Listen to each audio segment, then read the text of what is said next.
The first lie is the one you tell your pulse, you're fine, breathe. The second is the one you tell the mirror, you're safe. The third is the one that keeps you alive, he can't hurt you if you get there first. Sloane Parker, 40, black, a woman who has spent a decade sanding down the rough edges of other people's ambitions, holds her husband's phone like it's a venomous thing. The screen is still warm from his palm, a rectangle of quiet betrayal lighting the half-dark of their condo kitchen. A text thread sits open, her name, her roots, her job by the river. The accident plan spelled out in clipped messages, no loose ends. The insurance pays double if she dies off property. Make it look like rain plus oil on the bend. She never sees it coming. Sloane reads it twice, blinking through the thin sting of disbelief, as if repetition could undo syntax. Rain plus oil on the bend like a scorched recipe for grief. She scrolls, finds dates. A contractor, a man called Elliot R., a file name, S. Parker claim details, W in P4. And one more message, a practical cruelty, keys in glove box, Monday. The house is silent but for the condenser hum of the refrigerator, the slow tick of a designer clock that never learned how to be comforting. Past the kitchen island, the open-plan living room is full of their curated life, books arranged by color, a glass terrarium, a framed photograph of the two of them on a beach in Tulum, their foreheads together, laughing at something that already feels like a ghost. Her husband, Colin Avery, venture capitalist, polished smile, an investor in companies that make promises sound like guarantees, sleeps down the hall. Sloane can picture him, one arm flung over his face, breath even, the kind of man who believes ceilings hold because men like him paid for them. A car whispers past far below. The city is a toughened glitter beyond the window, a million lives burning at once. Sloane puts the phone down very carefully, as if placing a bomb back into its nest. She doesn't cry, not yet. Instead, she does the oldest thing she knows. She makes a plan. Sloane is not the kind of woman who was ever meant to be invisible. At 40, she is unapologetically present. Espresso skin shimmering in the morning light, cheekbones like small acts of defiance, hair coaxed into soft coils she treats with ritual respect. She's built a boutique crisis communications firm with two other women who know the cost of composure. She knows how men pivot under pressure. She knows the choreography of damage control. She knows how lies want to breathe. What she didn't know, until now, is how betrayal can feel like a second skeleton, rigid, cold, holding you up only because it refuses to let go. She takes the phone, takes photos of the messages on her own device, airdrops the thread to her laptop, backs it up on a password-protected drive. Her fingers move with the steadiness she learned in a childhood where steadiness was currency, a nurse mother who worked nights, a father who left and never mastered the math of return. Sloane turns down the brightness on the screen, opens a message thread labeled Juniper Group Founders, scrolls. Finds the contact she's stored and never used, Min Jae Lee. She met him once, in a conference room that smelled faintly of eucalyptus and ambition. A Korean-born, Los Angeles-based private equity founder who'd built his empire with quiet patience and a spine of tempered steel. He'd looked at her then with the kind of attention that is not about possession but recognition. Their conversation had been clean, specific. He'd asked sharp questions. Smiled once, small and sincere. There had been a rumor about him, nothing tabloid, something whispered at tables where steaks are plated alongside dessert. He doesn't just invest, he protects his own. She types, I need help, off the record. It's about my husband. Then pauses, deletes husband, types Colin Avery. Names matter. The typing dots come, disappear, then I'm awake. Where? Now? She sends, softly shocked. Now? She looks down the hallway at the closed bedroom door. Lays the phone face down on the counter. The clock ticks again, and a small electric knowledge flares under her sternum. She won't be sleeping in that bed again. The hotel bar where they meet is an amber cave, quiet enough to hold secrets. Min-jae arrives in a slate suit, rain still clinging to the fine line of his lapels.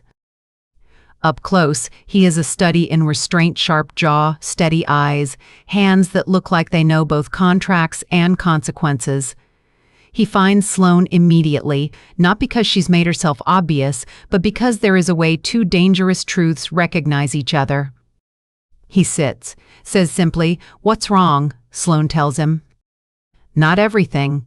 Not the private humiliations, the slow erosion of intimacy she'd labeled busy and tired, the nights she'd watched Colin texting on the balcony and told herself, trust is a muscle you work, not a flame you feed. She tells him the facts, the times, the text. She tells him about Elliot R. and Rain Plus Oil. She tells him she's gone past the point of wonder into the discipline of survival. He listens. He doesn't interrupt. When she's finished, he asks 3 questions. Where are the originals? Who else knows? Do you want him in prison, or do you want him gone? The last question is a hiss across the surface of a pond. Small sound, deep ripples. Sloane's throat goes tight, but her voice doesn't waver. I want to live, and I want him stopped. He nods. Then we build a case. He slips a card from his wallet and sets it between them. A tiny silver leaf embossed in the corner, the name of a cybersecurity firm she's heard of only in corridors, Erie. They're discreet, fast. We'll track the contractor, trace the payments, and replicate Colin's cloud to search for contingencies. You won't go home tonight. I didn't plan to. She exhales, a thin laugh. I sound like a client. You are, he says, and there's a softening in it, something like respect wrapped around concern. And Sloane, until we're done, if I ask you to do something that sounds strange, do it. No explanation. Precision is safety. She meets his gaze, feeling the first true breath of the night finally enter her lungs. Okay. By morning, Sloane's life has been reduced to files and next steps. Erie produces a thumb drive the size of a moth's wing, innocuous in its matte casing.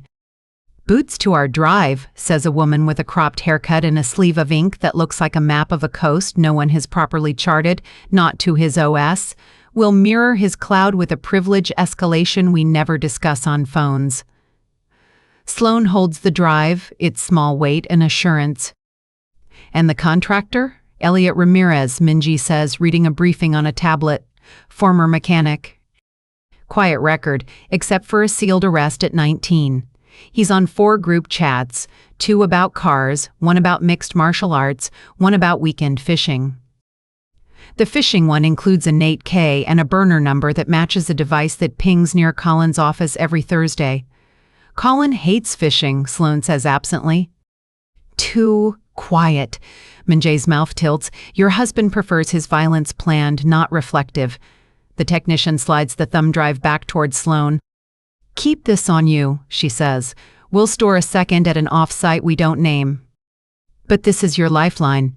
If you need to run, run with this. Run to where? Min-jae answers. Somewhere my security can meet you in minutes, not hours. She looks at him, the question she isn't asking ripening in her eyes. Why are you doing this for me? He seems to hear it anyway. I lost someone, he says quietly. Not to murder. To negligence. A partner who thought the world was a set of variables and forgot people are not numbers. He looks up. I don't like that kind of man. Sloane spends the next week playing her part. She smiles when Colin texts her mid-morning, asking if she's eaten. She sits through dinners where he talks about funding rounds and market valuations, his voice slick with confidence. He still touches her wrist when they cross a street, still says babe when he wants to soften the edge of something selfish.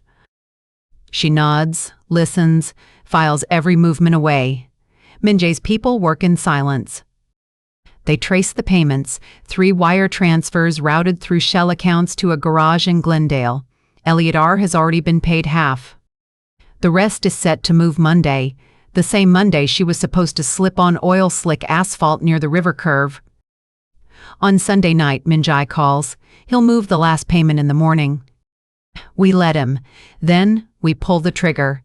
Sloane stands by her hotel window watching rain thread down the glass. Trigger? Not literal. We'll intercept Elliot at the yard where the job's meant to stage. He thinks it's a maintenance contract. My team will be there first. What do you want me to do? Meet me at the address. I'll text in 2 hours. Bring the drive. She hesitates. Is it over after that? Min-jae's silence is almost kind. It's never over, but it can stop being his story. When she arrives, Dawn is still a rumor. The air smells of salt and steel. The container yard stretches in gray silence, cranes standing like tired sentinels. Sloane pulls her hood up, fingers tight on the USB drive in her pocket. A van idles by the entrance. Min-jae stands beside it, dressed in black.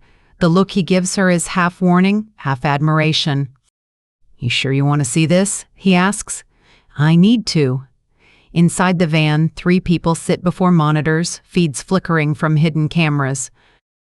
One shows Colin in his car, parked a few blocks from the yard, phone pressed to his ear. Another shows Elliot pacing near a stack of shipping containers, nervously smoking. He thinks he's waiting for a delivery, Min-jae says.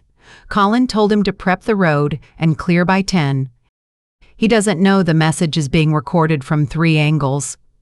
Sloane stares at Colin's face on the screen, composed, predatory, the face she once trusted against her pillow.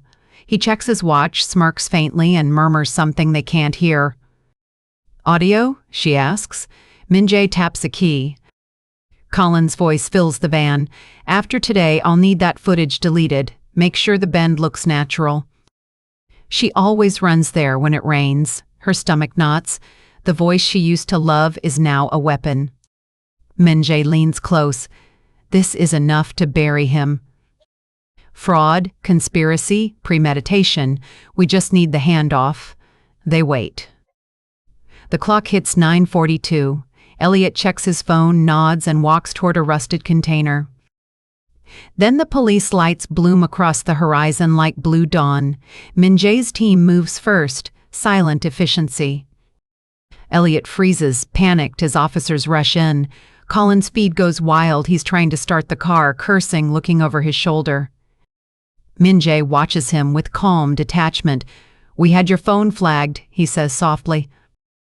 The moment he called, the warrant sealed.